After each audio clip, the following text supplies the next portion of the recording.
obviously paid is paid and organic is unpaid, but does that content look the same? It can for sure. It just kind of like there's so much nuance. It goes back to like, well, it depends. It depends. Are you an e-commerce brand or are you selling knowledge products? Like it really depends on I always say like winning strategies come from the context that you operate in.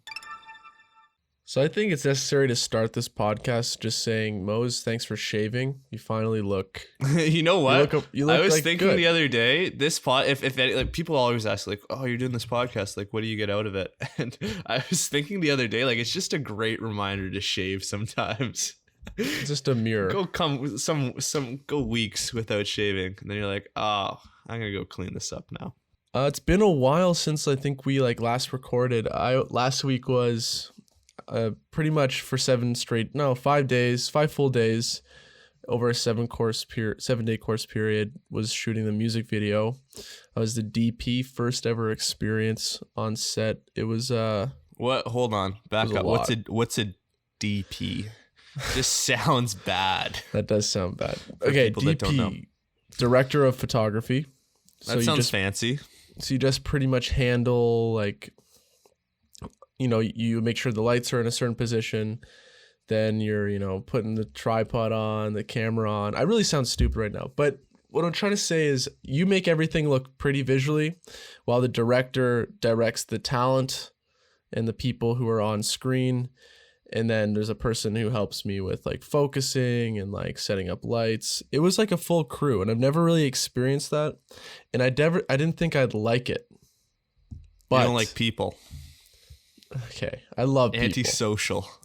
Dude, I loved that experience with all these people, meeting everyone, like all these cool, like interesting people. Do you think, okay, question. Do you think that you like working by yourself more on a shoot, or how is this different? 100%.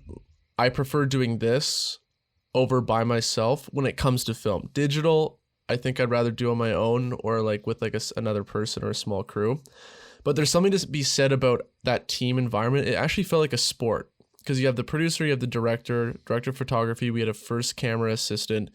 There was a costume designer, wardrobe girl. There were extras, actors. Like there was like a lot of people involved in this, and like that team environment, everyone's talking, laughing, having a good time. Then, you know, I have my strict role and the director has his strict role, which we kind of like morphed roles, or not him, but I kind of morphed my role where I was like talking to him probably a little too much, which we'll get into. But it was just like, it felt like a team environment. Like you have to trust the people in their roles, and you just have to trust that they get it done, and then you just fulfill like your requirements. So like, definitely enjoyed it a lot. Do you want to throw anyone under the bus? Was anyone just not doing their job? No, honestly, it was crazy. Everyone did their job, but we didn't have a first camera assistant who pretty much like pulls focus, like helps with any camera stuff, and she also did a lot of like grip work, which is like lighting. We didn't have that the first 3 days. That first day we shot for like 12 straight hours, maybe 14. I can't remember exactly. And if she was there, Vanessa, Ryerson student, first year film school, she was incredible. Shout out. If she was there that first day, we would have been done like 3 hours earlier because she came the last 2 days and we just like zipped through everything. It was unreal, like unreal. But yeah, so I shot this music video alongside this guy Cam Seville, who actually agreed to come on the podcast. He wrote and directed the thing. I think he helped. It was co-writers as well. But I'm gonna have him on the pod. We're gonna go through all the biz and what went on behind the scenes, and you know his take on everything. And I think it's actually gonna be interesting. And there's gonna be like a lot of insight on what it's like to, you know, understand what your role is, while not stepping on other people's toes in their role, and like how to like work efficiently. I think it's going to be good. Didn't you just say that you were stepping over this guy's toes? I have two questions. That was the first. Did you not just say that you were stepping on this guy's toes? Yes or no? I definitely sometimes said things to him that are not supposed to be said. Oh. You know what I mean? That's like not in like a mean way, good. In like the director of photography doesn't have to worry about that. Oh. Like, I was like, how are you cutting this in editing? I said, like, where's, like, in the edit, like, how's this looking? I'm like, afterwards I realized, oh my God, like that's like annoying to him probably. He's probably like, I know where I'm cutting this, you know? Yeah. But I just wanted to give any input based on what he said. Because I'm like, if I'm shooting this, maybe like we should try this if you're editing this way. But it's like he already planned that. And now I'm just fucking crushing his, like we're just wasting time. It's like 10 p.m. Is this why you shot 12 hours? Because you're just constantly going back and forth? No. It's because there was a lot of setups. Like we had like a haze machine for like the bar, you know, like you're like wafting that every once in a while. Then you got to like set up a new light. Then the actors make mistakes or you got to get them all ready. Fucking camera problems. You got to, you know, you're either going on tripod or you're going gimbal. Like you're just kind of cutting in between stuff. And it can really just eat up time. Like you'd be surprised how fast time goes sometimes on set. And while this is happening, if it's not a camera problem, you're just sitting around doing nothing. Well, no, I was always moving. That's the thing. A lot of other people, they just like, it was hurry up and wait for them. For me, it was like, hurry up so we can get these people to stop waiting. Like they've been sitting here for 20 minutes or an hour. Oh my God. Dude, there were some people that I swear to God were sitting around doing nothing for like 2 hours straight.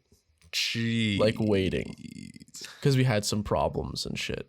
Like, woo! I felt really bad, and I was like, I want to buy this guy a coffee. Like the next time I see him, you know what I mean? Like I feel bad. I wasted his time. Well, no, he signed up. No, but I don't think he knew. There was no disclaimer. Like, by the way, if you do this, like you might be sitting around for 2 hours to an hour straight. Like you have enough time. Like you could start a multi-level marketing scheme. You could be the next Monet hair. You could be working on your fletching skill or something. You know, there's so many things. Set up the RuneScape bot and make that money. Yeah, exactly. Just like I have one final follow up. So you wait. I need to understand this. You shot 12 hours the first day. How many days did you shoot? I think. Why did I say that? I was like, 5 different days in a row, consecutively. Yep. Big word. So it was like 4 p.m. until 3:30 a.m. the first day. The second day. Oh my God. Insane. Terrible. But it's fun. You feel alive. Second one was, I don't even remember the times, but the following 2 days weren't as long. And then the last 2 days, holy shit. We got there at like 2 p.m. We were there until 1:30 a.m. And then the next day was like, we got there at like, I don't know, what was it, 5, left at 3:30, 3:45. It was fucked up. Like, I remember I was thinking about you. I'm like, you would hate this. Like, I would have been gone. You're like, I want to wake up. I want to have some breakfast. I'm going to go work out. It's like 10:30, 11 a.m. Then I'm going to do some work. Then I get to like eat dinner with the family, relax, bed, wake up. Right. You don't want that like, oh, we're going to this concert to like shoot this thing and like we're working until like 3. Like, I feel like, would you ever do that kind of gig? Yeah. No, that gives me nightmares. That sounds terrible. Didn't you work the night shift at TSN? I did. This is why it gives me nightmares. I find that like after 12:30 we'll call it, you get past a point of no return, and it doesn't matter. You could get home at 1, you could get home at 4. I've done it all. It's awful. It's terrible. You take your melatonin because you can't sleep because you've been staring at a screen for the last 3 hours. Like, it doesn't matter. I think the lowest point that I ever got working the night shifts was I would get home, and this happened for like a couple days in a row, and I was like, this is it. Like, I got to get out of here. I would get home, and then the sun would start getting up. Like, I could see it in the Uber ride home from Scarborough. And as I was trying to fall asleep, I could hear people starting their day.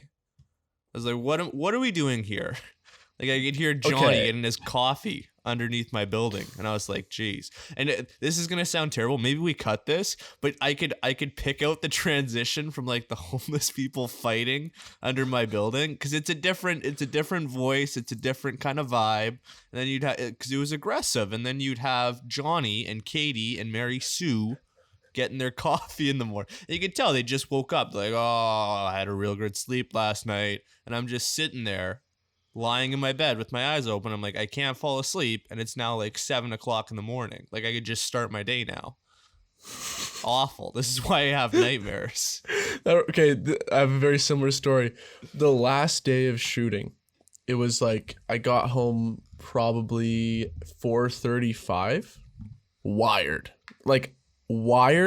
awake, but like I was also really fatigued and tired because on the drive home, like I couldn't really talk to like the guy driving me home. Great guy, Lucas. He produced the show or the music video. Like, I couldn't really talk to him because my mind was all mush, but I couldn't fall asleep. It's awful. It is the worst place to be in the world. So it's terrible. It's like 5 a.m. I'm like, okay, I guess I'm just gonna like go on my computer and like, I don't know, just fuck around. I didn't realize it. 6 a.m. or 5:30, like 5:45 rolls around, and then like I hear my door open to my room, and my mom walks in. She's like, "You're awake?" So surprised. And You're I'm like, up this early? Yeah, I'm up, and I didn't realize that wasn't her waking up in the middle of the night. That was her starting her day. Yeah. I haven't fallen. I've been up for fucking like 24 hours. No, not so true, but like 20 hours or something at this point. But it feels like that. Feels like that. Then I'm like, okay, I'm going to bed right now. Like, I need to just go to bed now. So I go to the bathroom before I go, and all the lights are on in the house. So like, I'm like, it just doesn't feel like nighttime anymore. This doesn't feel like nighttime. I feel like I should be awake. I smell coffee. Like my mom's awake, like drinking coffee, starting her day. I go to the bathroom, come back to my room, and there's like the sun peeking over the horizon. I'm like, what am I doing?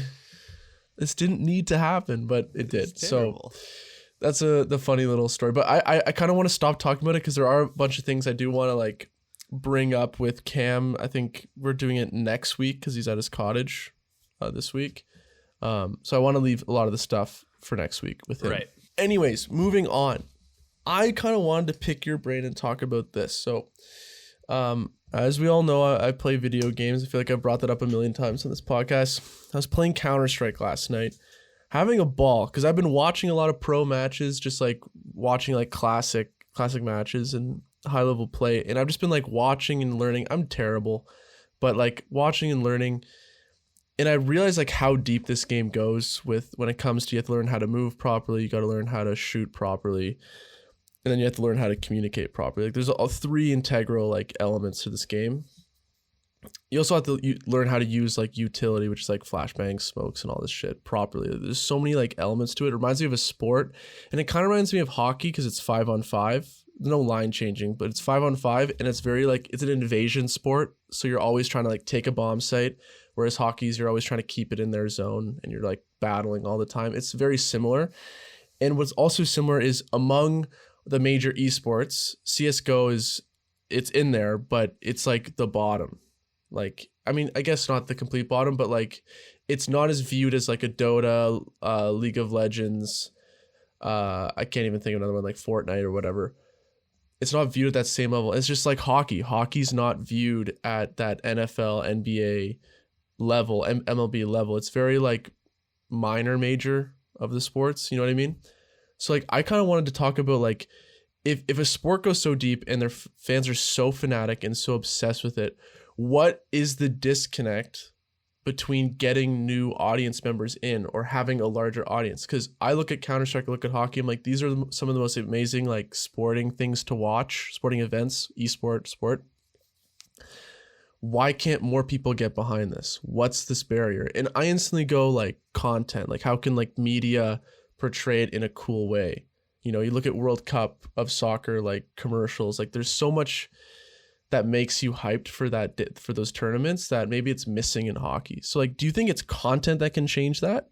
Or do you think it goes deeper? It's just like an infrastructural grassroots level of like the sport and, you know, what regions can play?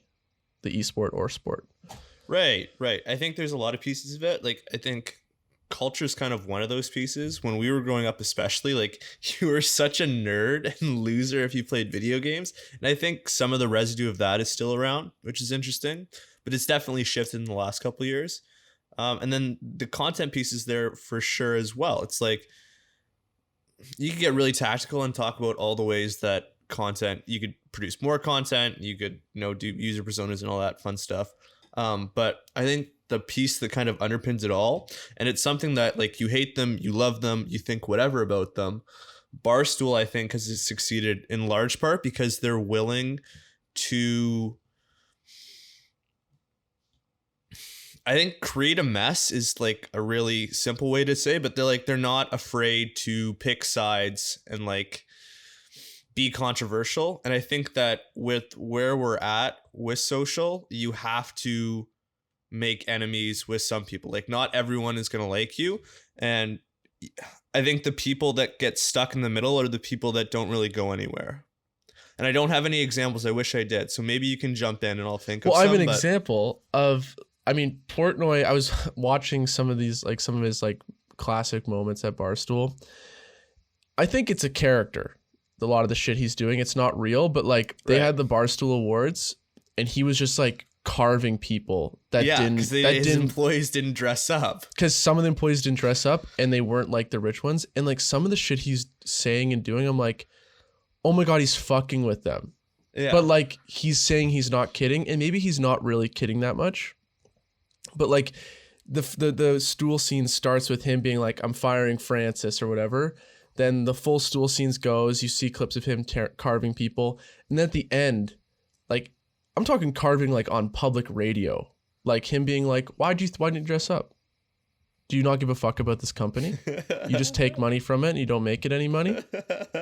You know what I did to grow this business? You know what I mean? Like that type of shit. Yeah. Then at the end, he's floating on an inflatable donut in his pool in Nantucket or some shit, actively showing that he's drinking like a seltzer. And he's just like, Barstool offices in flames. People are crying. People are screaming. They're challenging each other to rough and rowdies. It's just another day as prez. And you know what? I am not like ashamed of anything. Like he's had his own speech. I'm like, he lives in chaos. He said, there's chaos and, it's a bad thing, but it happens. And you know what? I'm someone who can like, live in a burning house kind of thing. Right. So we kind of digress there, but like you do have to, I guess, push the lines and piss some people off. But what does that look like in content? And is it even content, or is it just like the way you communicate the message of your league or your sport? That's a good question. I don't know if I have an answer that fits every single scenario. But I think it starts with just like giving people access. And so if you want to go back to Barstool, one of the things they've done really well is that they record everything. It's like these stool scenes have been, I think one of the coolest parts about the company, I'm not a diehard stoolie by any means, but you could go back to when it started 20 years ago and they have videos. Like that is so cool to me. And so part of getting new people on board is optimizing for the early stage. And I think that really starts with just like get a vlog or get a video out there of what these people are doing. Like what goes into competing at one of these tournaments. Like follow the people, follow them to their hotel, follow them through their routine, because all of that is a mystery. And one of the things that video games definitely suffers from is that there is that disconnect where you look at an athlete in the NFL or in the NBA and you say, there's no, like, look, I'm 5'10", 180. There's no chance that I could hang with these guys. But I think most people wouldn't say the same about video games. They're like, oh, they play with the controller and they're good, but like what separates them from the average person? The gap is so much bigger than most people think.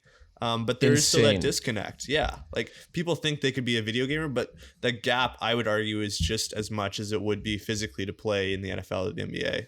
But you know what the crazy thing is? The gap isn't in mechanical skill. It's not in, oh, I have this aim, like I could do this. It's like their level of brain is it's like banana lands. Like I'm talking about, there's this really famous scene which I've watched this clip like a million times because they did like a cinematic to it. There's this guy called Olaf Meister. He's like a legend. Right.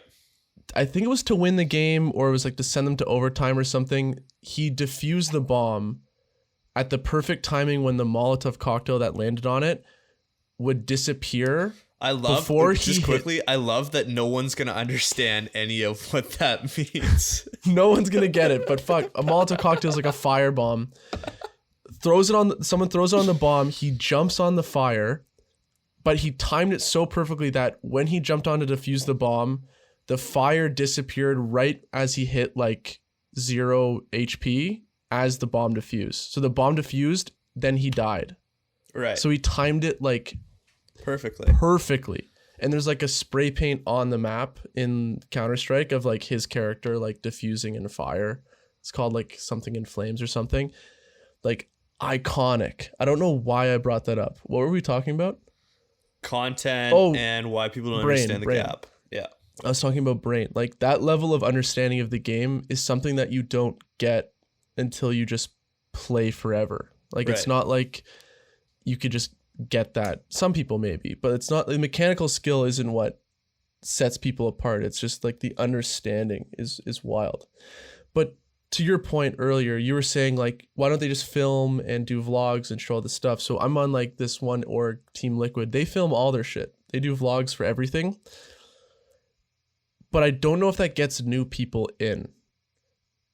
And what's very interesting is certain video games, similar to certain sports, different regions of the world love them. So North America and Europe are humongous CSGO like regions. Europe is like the biggest in the world. It's like really widespread from Poland, Germany, Sweden, Finland, Russia, like just superstars.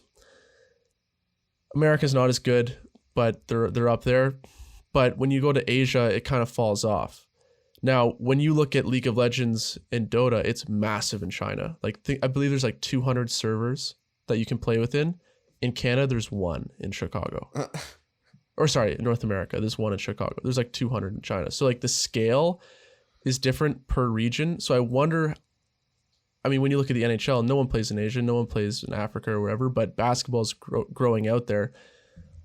I wonder what's more important, building the grassroots or maybe building media and content to gain new fans? Because I just don't know. What I think is really interesting about video games, to piggyback on that idea, is that I think a lot more people would consider themselves gamers today than there would even two years ago. Like I would say my mom's a gamer, and she has her like Scrabble app on her phone, and I hear like do do do do do do do do do do do do whenever she gets a word right. I'm like, and I asked her the other day, I was like, Mom, do you think you're a gamer? She's like, a gamer? What do you mean? Like, well, I mean, you play this game every day. You have like 3 or 4 on your phone, which is really interesting. I don't think you could say that as early as 2 or 3 years ago. But esports are different than gaming. Esports is that kind of like next notch up the ladder, right? It's it's not hyper competitive, but it's not as leisurely as that, because you're actively trying to win. Like winning feels really good, losing really sucks. Yeah. But in COD, losing doesn't really suck. It just kind of sucks. Yeah. You know what I mean? It's also interesting to jump in quickly. It's also interesting to see how many friends, and you probably have a bunch too, but I have some friends who are a level up from being a casual player because they played so long, but not good enough to be pros. And it's interesting to watch those people too. Like, are you saying on Xbox? On Xbox, I have one friend who plays PC who's like really, really nasty. And to that point that you're saying, where it's like, I think most of the time when I play games, it's kind of this lean back thing where I'm just playing because I want to like talk with friends, hang out, whatever, catch up. But I know a lot of people where it's like it's transformed into this thing that's not this leisurely kind of sit back activity anymore. Like they are like hunched over in front of their screens and they're like, I am going to win this game. Like I need to win this game. So you have all kinds of different user behavior there. Exactly. For me, I'm that way because like I lost all my other competitive stuff from COVID. Right. So I have this now. I probably will lose it when life opens back up. But It is interesting that some people they just need that competitive drive, and it does like facilitate that. I mean, you watch pro. It's mainly in Counter-Strike, pro CS players, Counter-Strike players, when they like win rounds or get huge kills, like it's like a really loud visceral reaction that I don't notice the same in like other esports. Like it's this weird, like it reminds me so much of hockey. Like we should watch a game sometime, Mose. You know, you totally I you would might be enjoy checked it. out. I'd be on my phone within 30 seconds. Dude, when COVID goes away, and if you ever come back to Toronto, if there is a CS:GO tournament, I'm gonna take you. There's no chance unless Tickets I on was me. extremely not sober. Unless I took 5 Sambuca bombs to the face. Cut that. No, maybe leave that in. Well, I feel like it does, like, how do you educate people on like what makes this thing so cool? What makes a game so cool or a sport so cool, like hockey or Counter-Strike. Like I don't know how much of it is educating versus just educating through like media and like content to show it how it's cool, versus just make it free to play, make it more accessible, get it across the world more, hand out copies, like do demos. Like maybe it's just a mix of the two, but I don't know. I just kind of wanted to see if we could fit content in there, because you know our podcast is about The last piece to wrap up, which I think is really cool and a good signal for video games, is that so many of the games that have come out at, when was Fortnite released? Just guessing here, I would say 2017. Right. And ever since, like, I think Fortnite was this huge moment where the business models of games have moved from, we're going to release one title for these kind of bigger franchises. We're going to release one title a year. It's going to be the same gameplay roughly, but it's just going to be reskinned in some way. Like Call of Duty immediately comes to mind, FIFA, NHL, kind of those big franchises, where I see a lot of the games being released now don't cost anything to buy up front, but there's these kind of like games as services now where all of the money that they're going to make is on those microtransactions. And from an outsider looking in, which is interesting to see again, it's like, I know so many parents and kind of older people that would say like, why are you paying $10 to get a battle pass to a game? Or why are you paying $1.99 to get a certain skin? And I think that as a consequence of games being free and the biggest games in the world being free, like these are no small titles, I think that just increases the market for gaming so much, which is interesting to see. I think we're going to see more and more and more gamers moving forward. All right, one last thing. Will took a intermission, so I had plenty of time to think about this content and video game thing. And I want to say this thing, and it's not exclusive to video games. This is just about businesses and content in general. I think that the businesses that come to mind that do content the best have the luxury of doing content the best because they're making a lot of money or doing something else really well in another area of business. And the first one that comes to mind is these universities. They've been around forever. And I wouldn't say that any of them do content particularly well with how they get people in the door and how they recruit new students. I think a lot of that comes from the prestige and just the virtue of them being around this long. But the point is, like, for everyone that, and we've been in this camp too, saying like universities are dead, there's better options out there, you shouldn't sink yourself into debt. With all of that being true, I think one of the reasons that universities have weathered the COVID storm, and despite all of the predictions of their downfall, one of the reasons these businesses and the universities are so strong is because they charge so much for admissions. And you see it other places, like in digital. One of the reasons that the Nelk boys have done so well is that they can invest in content. They can hire, I don't know, they're probably up to like 10 or 12 editors at this point, maybe less. But the reason that they can invest in content is because they're doing well in the business in other places. And I think that's also true of big organizations like Fortnite. I think I saw a crazy stat the other day that Fortnite in gross revenue did like, I think just under 20 million in 2019, and then between 2020 and 2021, like they're almost up to 30, which is just insane for a video game company. And it goes to show you, like, if you're doing really well in other areas of the business, it's kind of that fix all band-aid for content, for marketing, and for all of the other things that I think as creatives we put a focus on. I don't think it's all content, it's all marketing. I think a business with really strong fundamentals, who are monetizing something at a really high rate is just going to have a band-aid for all of the other problems that kind of flow downstream.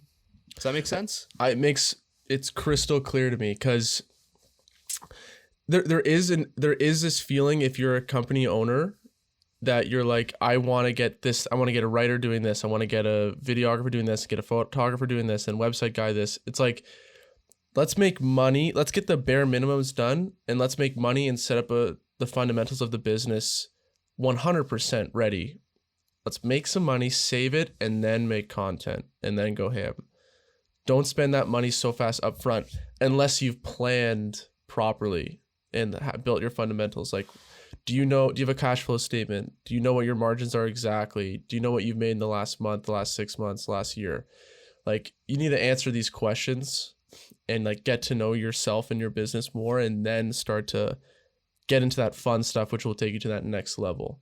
As much as it is important, it's like, take your time with it. It's just like what Dom said, like, don't monetize too early your business. Maybe spend money on brand awareness.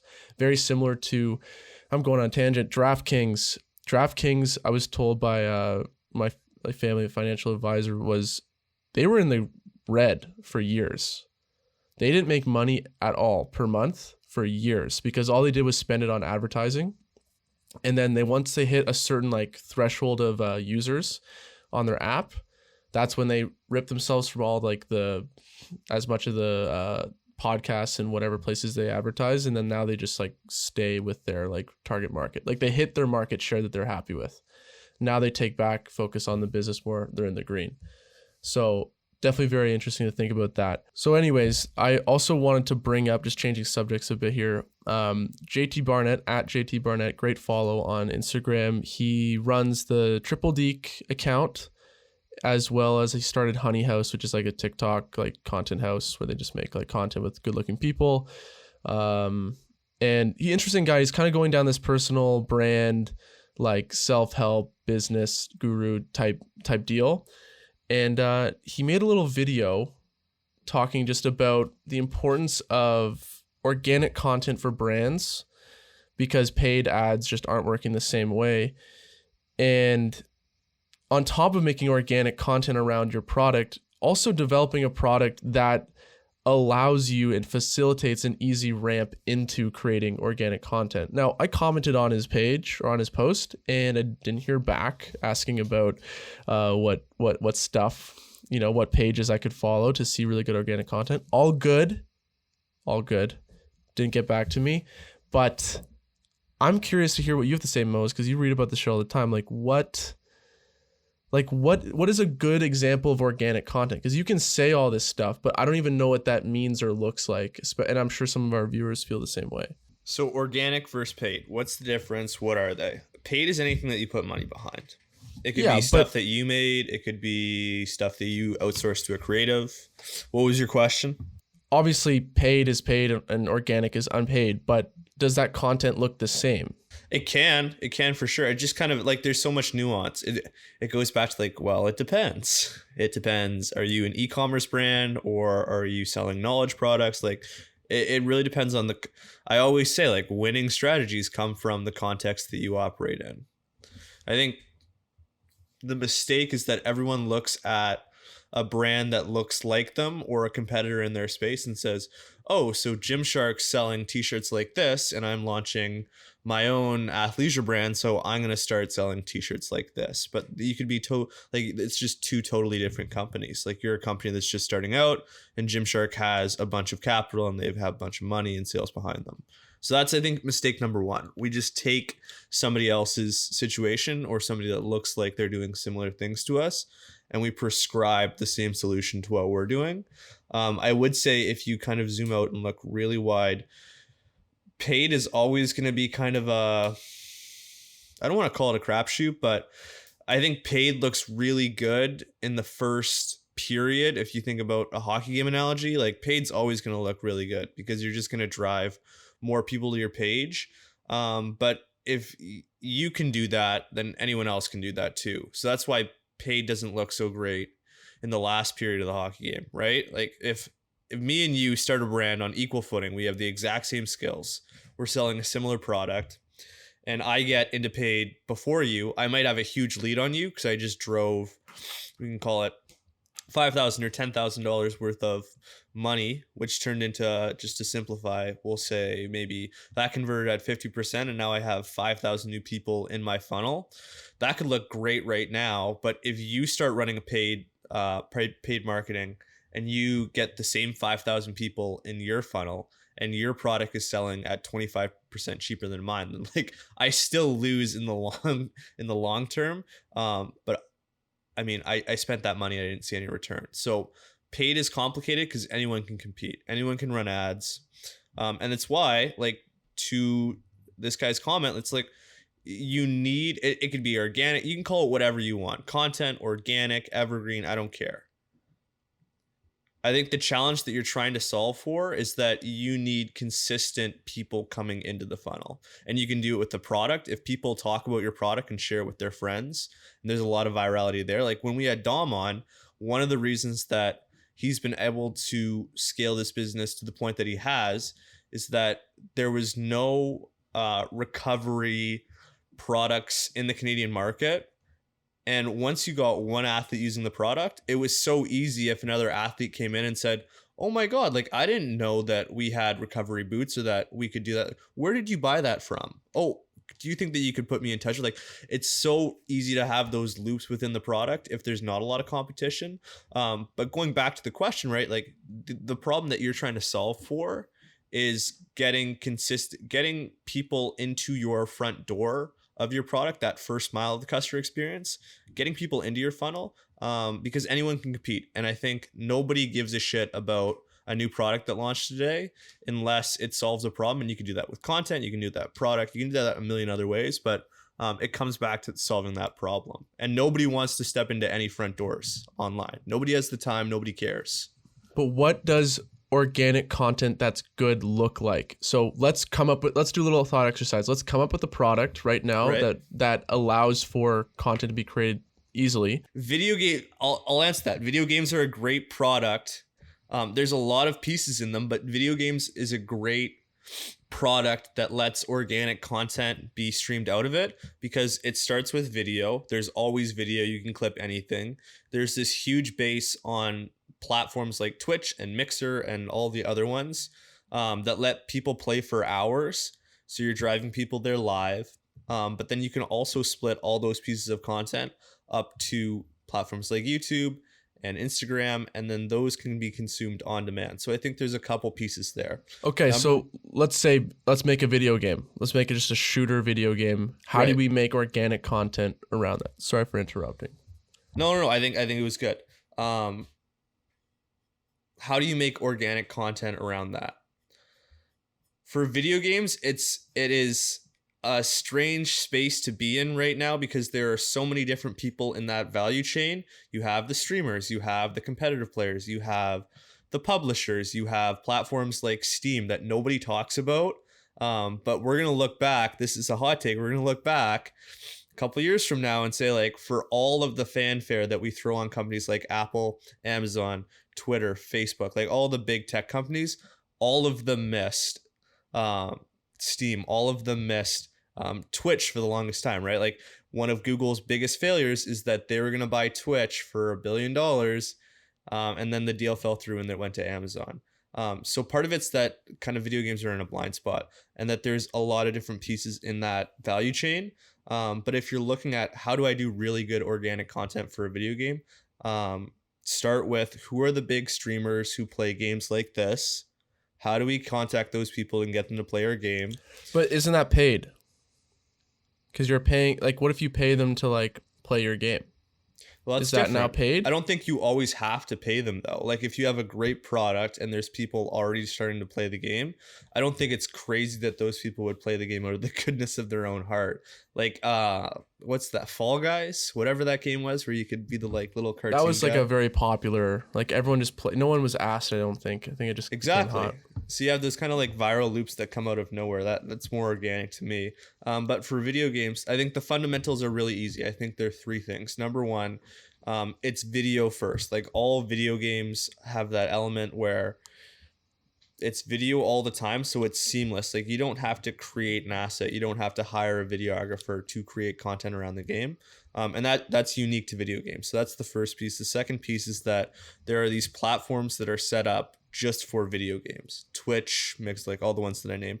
And the third one is that you split that, you split right between the middle of on demand, where I can watch this anytime I want, and that's kind of everything that we consume on the major social platforms. It's all on demand. You can consume anything you want anytime you want.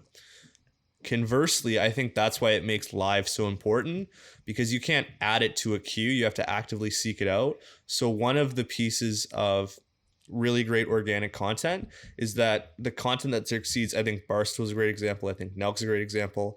I think Goop is a great example, funnily enough. I think it's crazy. I just know nothing about the space.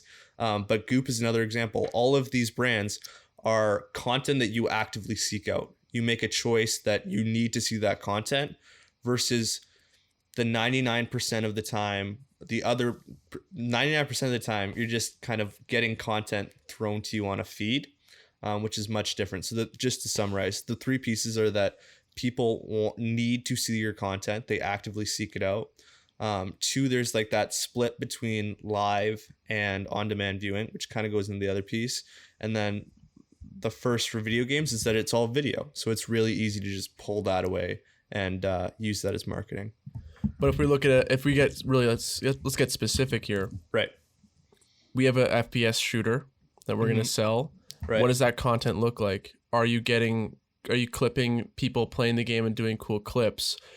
Are you reaching out to streamers? Like, what does that content look like? Because I feel like you're going big picture. Like, let's get pragmatic here. What is that first, when you make a list of content to make on like your Notion page for this video game, is it educating with voiceover?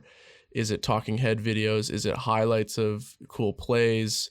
Is it, breaking down cool plays that were done publicly? What does that look like? What is that content? So that would be the what piece. Before that, I would look at emotions. I would say, like on average, I think funny things get shared more than sad things. I think inspirational things get shared more than non-inspirational things. And things that make you say, wow, why did that happen? Like the outcry. So I don't know what they would be for video games, but I would look into the behavior of what are people already consuming. I think one of the most interesting things, this is just me going on a tangent and trying to gather my thoughts, but there's this whole subgenre in Call of Duty on YouTube where people that aren't good at the game like kind of hack around it, and they just do funny things. Like they'll do challenges and set up crazy classes. So there's a million different ways that you can skin that cat. Like I don't know if you would start with what it looks like, to be completely honest, because it could be 100 different things, and it really depends on like what's the context of so it's a first person shooter. How are you can't be the same as Call of Duty, because Call of Duty, Fortnite, like the big guys already occupy so much mind space in that category. You have to figure out how you're going to be different. Well, Fortnite's not a first person shooter, but that's fine. It's a third person. Did you freeze? Glitch? No, I was thinking about getting nailed on a technicality. Call of Duty, Counter-Strike. Call of Duty is an arcade shooter. Counter-Strike's a tactical shooter. And then there's like a whole bunch, like Rainbow Six, all these other ones. But where were we? What does good organic content look like? And I'd say beyond the tactics of what it looks like, you have to start first with like, what context are you playing in? And before what's the brand of your game? Because if you're just funny, then you're attracting the wrong crowd. Whereas if you want to be serious, or maybe it could be both. Maybe you can be both. But the piece that underpins all of it is, especially with games, it can't be about the gameplay first. I think there has to be a personality in front of it, and I think that's why this streamer piece is so important. If you can get somebody who already has an audience to fuck with your game, like you get so much of a head start on everyone else. It's a cheat code. And thinking about how you bring out the personality through people, through streamers, through influencers is so important in that category. And you talked about emotion, and I kind of want to close on this. You talked about emotion and tapping into that when creating content around a product, let's say a video game. I've found personally, when I get really attracted to a video game, I'm really drawn to like the greatness of a moment. Like after this podcast, I definitely want to show you a very short clip from CSGO Major. Like I remember watching that and just being like, getting goosebumps and just feeling like I want to like feel that, like I want to experience that, like I want to, like it feels like there's so much glory and like rah that I get attracted to that. Same thing with Fortnite. When it first came out, I saw people get that victory royale and I was like, whoa, I want that gold number one victory royale. Like I want that feeling and that emotion of people screaming.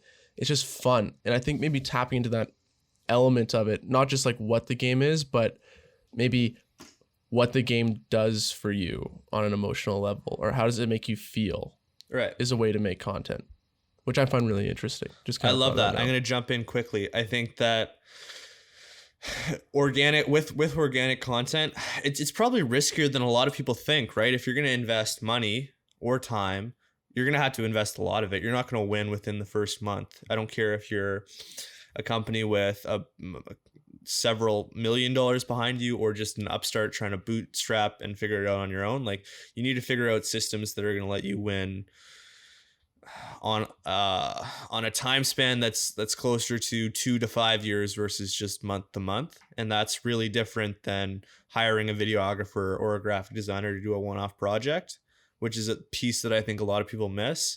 And then regardless of the tactical approach that you take, the big piece is that like nobody wants to try something new these days. We already have so much. Everyone has their default. I don't know what yours is, but if you think about YouTube and the video game content that you consume, you have streamers, you have personalities, you have kinds of videos that you like. Like nobody wants to go through the trouble of finding somebody new. So to get people in the door, the three kind of big behaviors that I think about, and this isn't my thought, this comes from somebody else, but the fundamental truth that this person likes to hit on is that everyone is lazy, vain, and selfish. So in the first 5 to 10 seconds of watching a video, the first 5 to 10 seconds of touching a product or landing on an Instagram page, like there needs to be something that clicks in that person's mind that says, whatever this person is selling, this brand, this is for me. And I think you would start with the lazy piece. How do you make people feel like they're making progress? The selfish piece is how do you make people look good? And then the vanity piece is like, how do you make people look better or that they've achieved some social status? And just using that example with the Fortnite thing that you brought up, like when Fortnite first came out, every single person wanted to see that victory royale thing.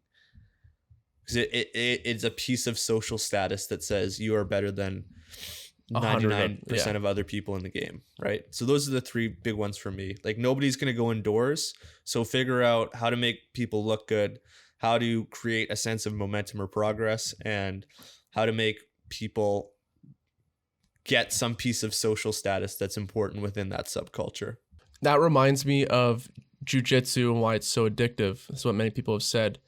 You're exercising, so you feel great after it. You're learning a new skill, so like you're learning and progressing at something, and you're sparring and training with other people, and you're in very close proximity, so you talk and you get that social environment. Those are 3 pillars of life: exercise, health, learning, socializing. Those are like the 3 core pillars I think make almost any human on earth happy, depending on your predispositions and whatnot. Similar to what you're talking about, these are like 3 pillars that make people feel like they want to get involved. Right. And you need to like hit those 3 to let people, to just suck them into your world. Right. I love this. So I think we should end this podcast here. It's been great. Usually I close out the podcast, so I'm going to put Mose in the hot seat here. This happens from time to time. I'm sweating already. I have no clue how to do this. I think it is his second time. He did it one time with a guest that I couldn't make it for, and it was brutal. So let's get a take 2 here, Mose. You got to touch on, where to follow us, our YouTube and everything, and sign us out, buddy. Listen, we go through a lot of work to get these podcasts up on YouTube. I'm going to be honest, it's probably adds an hour, maybe two, every single time we do it. I don't know why we still do it. I'd be completely fine if this is audio. This is a shot at Will, but he's on his phone, checked out, so it's fine. But yeah, like I said, you can follow us on YouTube. You can follow us on Instagram. That's where we'll be posting the most. What's it called? I'm trying to close this, but I have some chicken parm waiting for lunch. So that's really where my mind's at. But that's all. We post weekly. Really good stuff, and we appreciate all the support. So where do they follow us at? At RnR and Repeat Podcast. Yeah, follow us on all platforms. Check out the YouTube. I gotta save Mose. It's fine. I'm back, baby. See you guys next week. Ciao, Bell.